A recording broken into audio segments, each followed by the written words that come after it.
আলাইকুম, আমি আজাদ সোহেল অভিযাত্রী চ্যানেল আপনাদেরকে স্বাগত জানাচ্ছি। আমরা ভিয়েতনামের আরও একটু ফ্লাইট করতে যাচ্ছি এবং আমরা যেভাবে ফ্লাইটগুলো করি ঠিক আমাদের এক ভাই জিনাইদা বাড়ি, ওনাকে আমরা বলে নিচ্ছি যে যেভাবে পাঠানো হচ্ছে। আপনি ভিয়েতনামে যাচ্ছেন আমাদের অভিযাত্রীর মাধ্যমে, ঠিক আছে? আপনি যাচ্ছেন হচ্ছে এখান থেকে ভিজিট ভিসার মাধ্যমে এবং সেখানে গিয়ে আপনার কাজে দিয়ে দেওয়া হবে এবং সেই ফ্যাক্টরিতে কাজ করবেন এবং আপনি টাকা খাওয়া বাদ দিয়ে মিনিমাম 40,000 টাকা বাড়িতে পাবেন।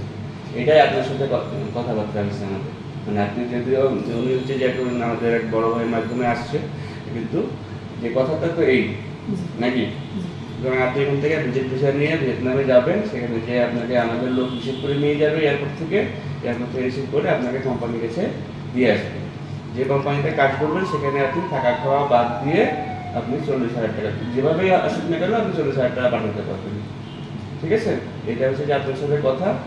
এবং এটা যদি আপনি কোনো কারণে আমরা যে সিলেক্টেড কোম্পানি থেকে অন্য কোম্পানিতে চলে যান, তাহলে পরে আমরা অফিসিয়ালি আপনার সাথে আর কোনো আমাদের কোনো সম্পর্ক থাকলো না। আর যদি 2 বছর পর্যন্ত আপনার কাজ করতে কোনো সমস্যা হয়, সেইটা আমরা অভিযাত্রীর পক্ষ থেকে আমরা সেখানে টেক কেয়ার করি। এবং আপনার যদি কোনো প্রবলেম হয় সেক্ষেত্রে আপনারা অবশ্যই আমাদের সাথে আগে যোগাযোগ করবেন, বা আপনি যে মাধ্যমে ধরে আসেন তাদের সাথে আগে যোগাযোগ করবেন। কারণ ফ্যামিলিতে জানাইয়া এটা নিয়ে হাউ করে কোনো লাভ নেই, তারা সমাধান করতে পারবে না। সমাধান আমরা করতে পারবো, যেহেতু আমাদের লোক সেখানে আসে, আমাদের সেখানে অফিস সেট আপ আছে, সেখানে আমাদের লোক প্রায় 100-র উপরে লোক আমাদের এখানে কাজ করতেছে, আমাদের নিজস্ব কোম্পানিতেও কাজ করতেছে।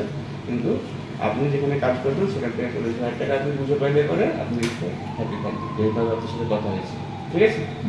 আপনার যদি কোনো ভাষ্য থাকে সেটা আপনি বলতে পারেন। আচ্ছা, ঠিক আছে। আমরা যে এগুলো একটা রেকর্ডেড ভিডিও হয়, কারণ আমরা হচ্ছে যে অনেক ক্ষেত্রে প্যাসেঞ্জার না বুঝে হয়তো কোনো এজেন্সির নামে কমপ্লেন করে থাকে। যেহেতু আমরা যেভাবে পাঠাচ্ছি আমাদের নিজেদের স্বচ্ছতার জন্য আমরা এই ভিডিওটি রেকর্ড আকারে রাখলাম। ভালো থাকবেন, সুস্থ থাকবেন। আমরা আপনাদের আসসালামু আলাইকুম।